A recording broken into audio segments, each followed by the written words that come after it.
انا كده جيت اشوف بيض البطه هو زي ما احنا شايفينه عشان اطمن عليه. ما شاء الله لقيته كله بيلمع وكله كويس وزي الفل وبيخرفش زي ما قلت لحضراتكم.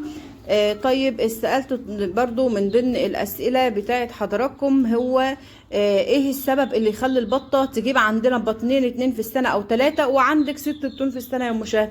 اول حاجة ان حضرتك تسيب البطة تربي عيالها، دي اول حاجة ودي اساسي عندي. لو ربت عيالها شهر او شهر ونص هتبيض معاكي متأخر، هتيجي بقى تدوري على تكرار البيض في السنة هتلاقيها بيضت معاكي مرتين او 3 في السنة كلها.